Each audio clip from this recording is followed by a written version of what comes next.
नमस्कार उत्तराखंड, आप देख रहे हैं बेबाक उत्तराखंड। मैं हूं दीपक फुलेरा। उत्तराखंड के अंदर चुनाव की आचार संहिता लगने के बाद ही चुनावी सरगर्मियां तेज हो गई हैं। इस समय हम हैं चंपावत विधानसभा में और हमारे साथ खास मेहमान हैं चंपावत विधानसभा के पूर्व विधायक हेमेश करकवाल जी। उनसे हम बात करेंगे, उनसे सियासी मुद्दों पर बात होगी, उनकी तैयारियों पर बात होगी और लगातार वो 5वीं बार मैदान में है, उनसे किस तरह की उनकी तैयारी है उस पर भी हम बात करेंगे। हर सवाल हमारा होगा बेबाक और हम चाहते हैं कि हमारे हर सवाल का बेबाकी के साथ जवाब मिले। सबसे पहले आपका स्वागत है बेबाक। बहुत बहुत बहुत धन्यवाद आपका। तो एक बार फिर से करकवाल जी, आप चुनाव के मुहाने पे हैं, लगातार 5वीं बार आप चंपावत विधानसभा से मैदान पे हैं। अभी संभावित प्रत्याशी हैं क्योंकि डिक्लेरेशन नहीं हुआ है अभी सीटों का, लेकिन आपकी तैयारियां शुरू हो चुकी हैं। तो किस तरह से इस चुनाव को देखते हैं, क्या कहना चाहते हैं, किस तरह की तैयारियां हैं? देखिए, मैं हमेशा से तैयार रहा हूँ और परिचय का मोहताज नहीं हूँ। यहीं पैदा हुआ हूँ, यहीं पला बड़ा हूँ और मेरा राजनीतिक जीवन सबके सामने है। कोई मेरा पहला चुनाव नहीं है।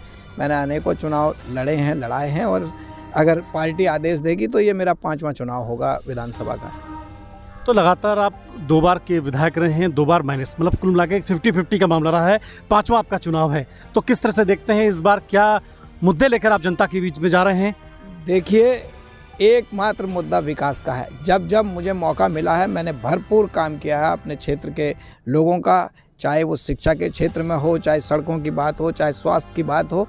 और जब जब मैं छोड़ के गया हूँ, आप उठा करके देख लीजिए, एक नई ईंट कहीं नहीं लगी है। जहाँ मैं छोड़ के गया था वहीं से ही मुझे दोबारा शुरू करना पड़ता है। डबल इंजन की सरकार, जब मोदी जी यहाँ आए थे, उन्होंने बहुत सारे वायदे किए थे, बहुत सी झूठी सच्ची घोषणाएं की थी। आज जनता खुद को ठगा हुआ महसूस कर रही है।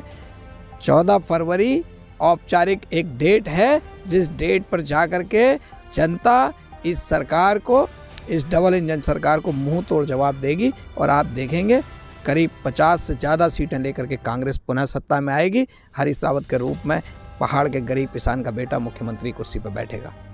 तो करकवाल जी, इस बार एक तीसरा विकल्प भी जनता के सामने आया। आम आदमी पार्टी ने भी यहाँ पर प्रत्याशी को उतारा है। मदन महर, वो आपके खिलाफ पहले भी लड़ चुके हैं। तो आम आदमी पार्टी को किस तरह से आप देखते हैं? एज ए विधायक आप रहे हैं, फिर प्रत्याशी हैं, उसको लेकर क्या कहना चाहते हैं? देखिए, मैं 2002 में 14 लोग चुनाव लड़े थे।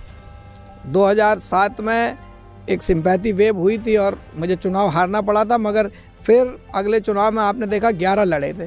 जितने ज़्यादा प्रत्याशी होंगे कोई उससे फ़र्क पड़ने वाला नहीं है। हम सब यहीं के लोग हैं, फ्रेंडली मुकाबला होगा और आप देखेंगे एक बड़े अंतर से, इस बार जनता एक बड़े अंतर से कांग्रेस को जिता करके, अपने बेटे को जिता करके आगे भेजने का काम करेगी। प्रदेश की बात करें करकवाल जी, तो हरीश रावत जी को आप अपना राजनीतिक गुरु मानते हैं, ये सब जानते हैं। और हरीश रावत जी को चुनाव संचालक समिति का भी कमान कांग्रेस आला कमान ने दी है, लेकिन मुख्यमंत्री के चेहरे के रूप में अभी तक नहीं आ पाए। इसको लेकर क्या कहना चाहते हैं? देखिए, उत्तराखंड में कांग्रेस का पर्याय हरीश रावत है, बट नेचुरल है कि सत्ता में कांग्रेस आएगी तो हरीश रावत ही मुख्यमंत्री बनेंगे।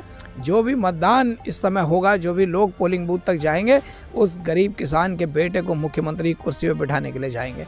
और आप देखेंगे जब 50 से ज़्यादा सीट के कांग्रेस सत्ता में आएगी तो आप हरीश रावत को ही मुख्यमंत्री के रूप में शपथ लेते हुए देखेंगे। मेरा मानना था, हालांकि चेहरा घोषित करना एक औपचारिकता है, मगर मेरा मानना है कि अगर चेहरा घोषित ही हो जाता तो शायद कांग्रेस का वोट % और ज़्यादा बढ़ जाता। तो चंपावत के अगर विकास की बात करें तो 2012 में भी आप विधायक रहे थे, आपने तमाम जो विकास कार्य किए थे उनको आप कहाँ तक चाहते हैं कि कहाँ तक वो विकास कार्य पहुँचे हैं? क्योंकि 5 साल का गैप हुआ है, फिर से आप, क्योंकि विपक्षी आपके विधायक रहे हैं, उसको किस तरह से देखते हैं विकास को लेकर चंपावत? देखिए, जो भी मेरे ड्रीम प्रोजेक्ट थे वो रोक दिए गए एक तरह से। कोयराला लिफ्ट पेयजल योजना एक चंपावत के लोगों के लिए बहुत बड़ी योजना, कोयराला नदी से पानी लिफ्ट करके पहुंचानी थी, 30 करोड़ की योजना, और 18 महीने में उसको पूरा हो जाना था। ये माई के लाल उसको 5 साल में भी पूरा नहीं कर पाए। पूरा न कर पाना रहा अलग, जो इसका फेज़ 2 स्वीकृत होना था, क्योंकि खाली कोयराला लिफ्ट पेयजल योजना बनाने से नहीं होता। इसके फेज़ 2 में जहाँ पर कि इसकी वितरण लाइनों को बनना था, क्योंकि पुरानी वितरण लाइनें हैं, जब तक शहर में नई वितरण लाइनें नहीं होंगी तब तक पानी का वितरण समुचित नहीं हो पाएगा। तो कोयराला फेज़ 2 को भी जो है इन माई के लालों ने स्वीकृति नहीं दी। आज वो बाट जो हो रही है कि हेमेश करकवाल आएगा तो कोयराला फेज़ 1 जो बनी नहीं है वो पूरी होगी 6 महीने के अंदर, और 6 महीने के अंदर हम कोयराला फेज़ 2 को मंजूरी दिला करके उसका काम शुरू कराएंगे, ताकि चंपावत जिला मुख्यालय के लोगों को पानी की समस्या से निजात मिल सके। एक बहुत बड़ा प्रोजेक्ट नर्सिंग कॉलेज का, इंटीग्रेटेड नर्सिंग कॉलेज, जिसमें एक ही छत के नीचे हमने ANM, JNM और नर्सिंग की क्लास चलाने का निर्णय लिया था। आज पूरी बिल्डिंग बन के सब कुछ तैयार हो गया था, सारी स्वीकृतियां करा के गया था मैं, ज़मीन से लेके बिल्डिंग तक की, मगर 5 साल में ये माई के लाल उसमें क्लास शुरू नहीं कर पाए।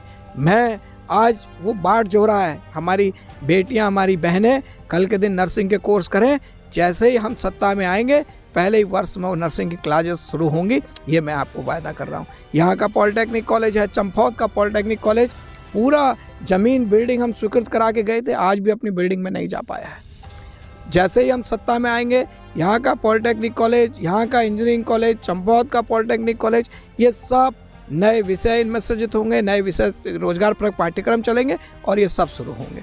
बनबसा का महाविद्यालय, ये माई के लाल 5 सालों में वहाँ PG की क्लास नहीं चला पाए, एक नया सब्जेक्ट वहाँ नहीं खोल पाए। बनबसा का ITI बंद हो गया, तल्लादेश की उप तहसील बंद हो गई, तल्लादेश का ITI बंद हो गया। इस डबल इंजन सरकार ने हमारी विकास की योजनाओं में सिर्फ और सिर्फ ब्रेक लगाने का काम किया है।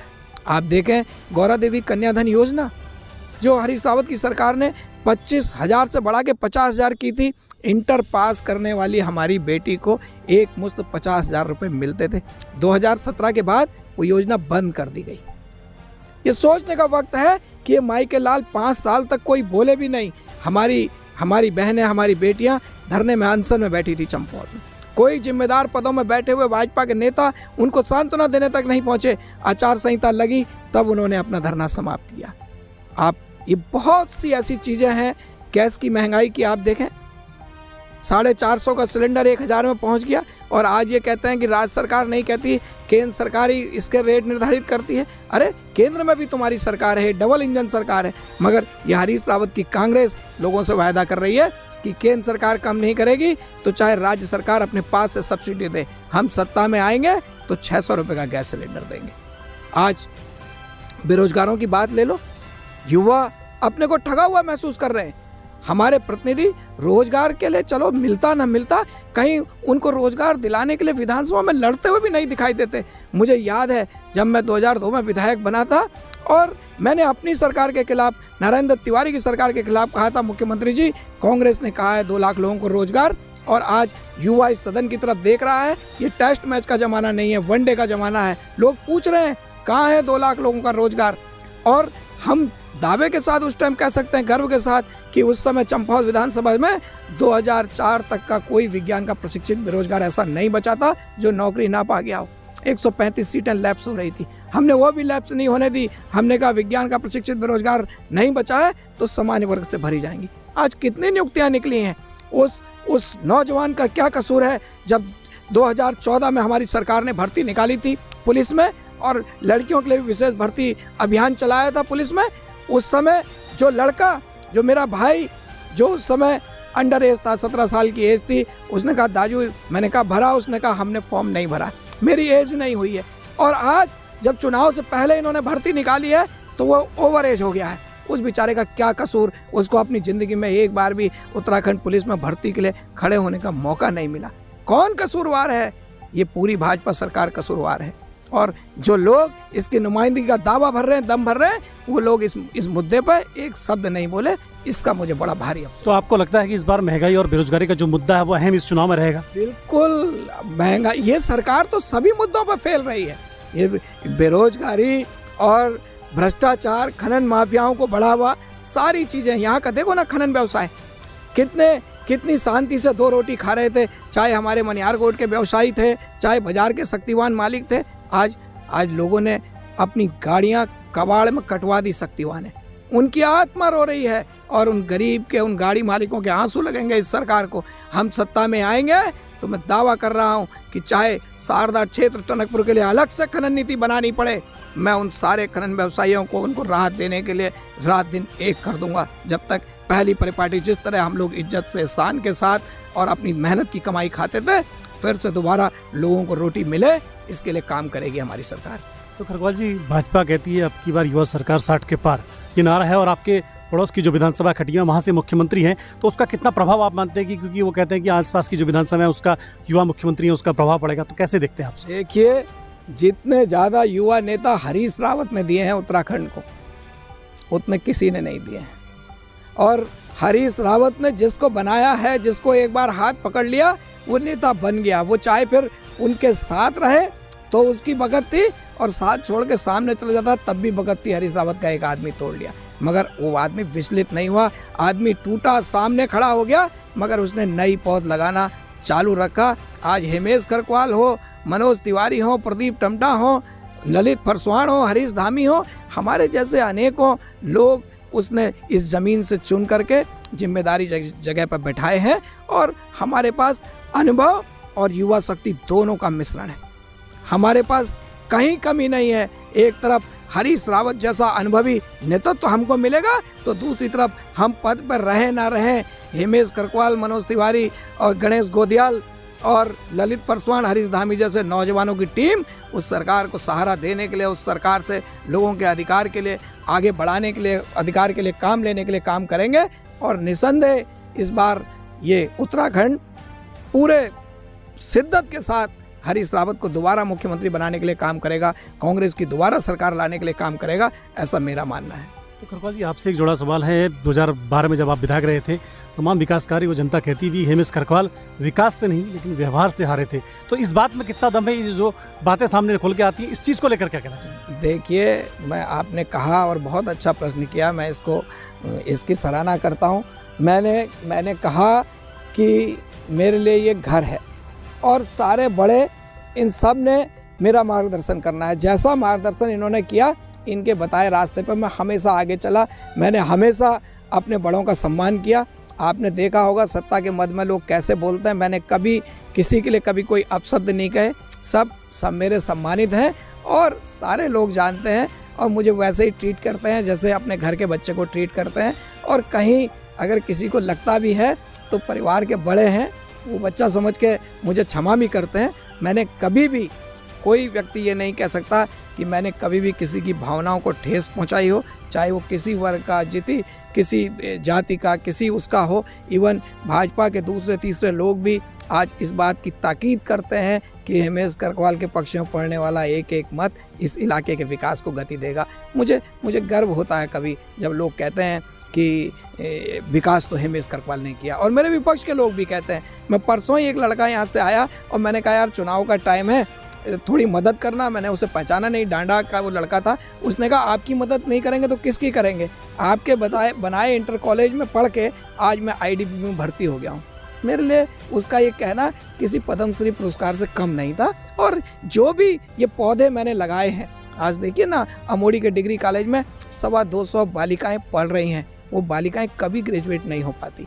आज मैंने इन लोगों को, जिनको बरसों से जो अशिक्षा के अंधेरे में थे, जिनको लोग ने जाहिल बनने के लिए छोड़ दिया था, और आज भी ये कभी चावल बांट के, कभी आटे का कट्टा बांट के, कभी तेल बांट के उनको दिमागी रूप से अपाहिज बनाने का काम कर रहे हैं। उनको मैंने शिक्षा का उनके जीवन में उजेला लाया, उनका मानसिक विकास किया। आज मुझे मालूम है आने वाले वक्त में हजारों हजार तकनीकी रूप से दक्ष मानवों की ज़रूरत होगी। मैंने उसके लिए ITI खोले, उसके लिए पॉलिटेक्निक खोले। एक ही विधानसभा में 2 पॉलिटेक्निक, एक ही विधानसभा में 2 ITI, इंजीनियरिंग कॉलेज खोला, नर्सिंग कॉलेज खोला। ये कहीं ना कहीं माइलस्टोन है जो आने वाले वर्षों तक इस क्षेत्र के लोगों की सेवा करेंगे। उस गरीब के बच्चे को जिसके अंदर टैलेंट था, जो पैसे की वजह से आगे पढ़ाई नहीं कर पाता था, आज वो गरीब का बच्चा अपने घर से नमक से रोटी खा करके इंजीनियर बन जाए, वो उसकी बेटी नर्स बन जाए, वो ग्रेजुएट बन जाए। उसके लिए जो माहौल बनाना था वो माहौल मैंने बनाया, कोशिश की, और आने वाले वर्षों में इसको और निखारने की ज़रूरत है। इनमें नए सब्जेक्ट, रोजगार परक पाठ्यक्रम शुरू करने की ज़रूरत है। और अगर मुझे मौका मिलेगा तो आप देखेंगे ये चंपावत जिला, जिसको मैंने हर चीज़ें दी हैं, कोई चीज़ मैंने छोड़ी नहीं है, एक सिवा मेडिकल कॉलेज के। और आज यहाँ के नौजवान, यहाँ के लोग कहते हैं कि अगर ये सपना भी कभी पूरा करेगा तो हमारा बेटा हिमेश करकवाल करेगा। तो हिमेश जी, बात करना चाहेंगे 2022 में आप मैदान में हैं। अगर आपके मैं 2 ड्रीम प्रोजेक्ट की बात करूं जो आने वाले समय में अगर आप विधायक बनते हैं तो आपको लगता है कि मैं अपनी विधानसभा के लिए वो जो बड़े कार्य करना चाहता हूं, जो आपके जहन में है, ऐसे क्या काम है जो आप जनता को बताना चाहते हैं, उनसे कहना चाहते हैं? देखिए, एक तो स्वास्थ्य के क्षेत्र में बहुत काम करने की ज़रूरत है। हमने कोरोना काल में देखा कि हम बिल्कुल अपाहिज से हो गए थे। आपने भी देखा होगा, लोग तड़प रहे थे, ऑक्सीजन सिलेंडर नहीं मिल रहे थे, दूसरी चीज़ें नहीं मिल रही थी। तो एक तो स्वास्थ्य सुविधाओं में मूलभूत, चाहे मुख्यालय का बेस अस्पताल की स्थापना हो, जिला अस्पताल हो, चाहे टनकपुर का संयुक्त चिकित्सालय हो, चाहे बनबसा का हॉस्पिटल हो, मैं स्वास्थ्य सुविधाएं चंपावत जिले की ऐसी बनाऊंगा, जो मेरा टारगेट है, क्योंकि मैंने इस कोरोना काल में नज़दीक से देखा है। ऐसी स्वास्थ्य सुविधाएं बनेंगी कि मेरे लोगों को स्वास्थ्यगत परेशानी के लिए जगबुड़ा पुल के पार ना जाना पड़े, ये मेरी कोशिश रहेगी। दूसरा, जो यहाँ के बेरोजगार हैं, क्योंकि इनकी लड़ाई इन 5 सालों में किसी ने नहीं लड़ी, और ये धरने में भी बैठे, दूसरी चीज़ें भी करी, और ये सरकार, ये संवेदनाहीन सरकार थी, इसने कभी भी उनकी बातों का संज्ञान नहीं लिया। तो युवाओं को कैसे रोजगार मिले, कैसे हम इनके हाथ को काम दे पाएँ, इस दिशा में मैं काम करूंगा। एक बहुत बड़ा कष्ट मुझे हुआ है, मैंने पिछले दिनों देखा कि इस सरकार में हम पहले, जब मैं विधायक था, तो लोग कहते थे हिमेश खरकवाल हाई स्कूल खोलने में पहले नंबर पर रहा, इंटर कॉलेज खोलने में पहले नंबर पर रहा, ITI खोलने में पहले नंबर में रहा, पॉलिटेक्निक खोलने में रहा, हायर एजुकेशन में डिग्री कॉलेज इसने खोले पहले नंबर में रहा। मगर आज मैं देख रहा हूँ, ये सरकार, अगर चंपावत जिला किसी चीज़ में पहले नंबर में रहा, तो वो पहाड़ी ज़िलों में नशे की गिरफ्त में रहा। आज सबसे ज़्यादा ड्रग और नशे का प्रचलन हमारे यहाँ है। एक 2 बच्चे जिनको माँ बाप बड़े लाड़ प्यार से पाल रहे हैं, 70 हज़ार का लैपटॉप लेके दे रखा है, और मुझे बड़ा कष्ट होता है जब कभी उसकी मम्मी पूछती है कि 4 दिन से तेरा लैपटॉप नहीं दिख रहा है, कहाँ है, तो पता चलता है वो कहीं 4000 में गिरवी रख करके, और लड़का ड्रग का एडिक्ट हो गया है। ऐसे 2-3 मामले मेरे सामने आए, मेरी आत्मा हिल गई। मैं खुद पुलिस कप्तान से मिला, मैंने वीडियो भी डाला, लोगों से कहा कि ऐसे समाज के दुश्मन, अगर आपको पुलिस से कंप्लेंट करने में दर्द हो रहा है तो आप मुझे कंप्लेंट करें, मैं पुलिस कप्तान से बात करूंगा। मैं उनसे व्यक्तिगत रूप से भी मिला, और इस नशे की गिरफ्त से इस क्षेत्र को बाहर ले जाना है, जिसके लिए बहुत बड़े प्रयास सरकार के स्तर से भी और आम जनों के भी। मैं लोगों का विश्वास जीतने के बाद उनसे भी निवेदन करूंगा कि इस लड़ाई में मेरे साथ खड़े हों, और हम नशा मुक्त चंपावत और बच्चों को एजुकेशन और स्वास्थ्य की दृष्टि से सुविधाएं उपलब्ध कराने वाला चंपावत हम बनाएं, ऐसी मेरी पूरी कोशिश रहेगी। अंतिम सवाल मेरा है कि 2022 में पूर्ण बहुमत की सरकार आ रही है, कितना देखते हैं, क्या कहना चाहते हैं? देखिए, आप तो पूर्ण बहुमत की कह रहे हैं, मुझे लगता है कि लोग परिपक्व हैं उत्तराखंड के। साक्षरता में हम केरल के बाद दूसरे नंबर पर हैं, और एक परिपक्व निर्णय निकलेगा। क्योंकि जो पिछली सरकार थी, मैं भी लोगों से जगह जगह कह रहा हूँ कि रोज़ सुबह उठ के हमको विधायक गिनने पड़ते थे कि पूरे हैं नहीं हैं। तो एक मौका हरीश रावत को, और वो मौका पूरे 5 साल का, और ऐसा बहुमत जिसमें विधायक गिनने की ज़रूरत ना पड़े। 50 से अधिक विधायकों के साथ कांग्रेस सरकार बनाएगी, ऐसा मेरा मानना है। तो ये थे हमारे साथ चंपावत के पूर्व विधायक हिमेश खरकवाल जी, जिन्होंने अपना जो मॉडल है रखा है कि वो अगर विधायक बनते हैं 2022 में तो क्या विधानसभा के लिए करना चाहते हैं। वो स्वास्थ्य के सेवाओं में बेहतर सुविधाएं चंपावत विधानसभा के लोगों को देना चाहते हैं। साथ ही साथ महंगाई व बेरोजगारी के मुद्दे को भी अहम मानते हैं कि उत्तराखंड के अंदर ये मुद्दे अहम होंगे। साथ ही वो चाहते हैं कि अगर विकास को अनवरत जारी रखना है तो हरीश रावत को चुनकर प्रदेश की जनता को सामने लाना होगा। मैं दीपक फुलेरा, बेबाग उत्तराखंड के लिए। तब तक आप मुझे दीजिए इजाज़त। नमस्कार।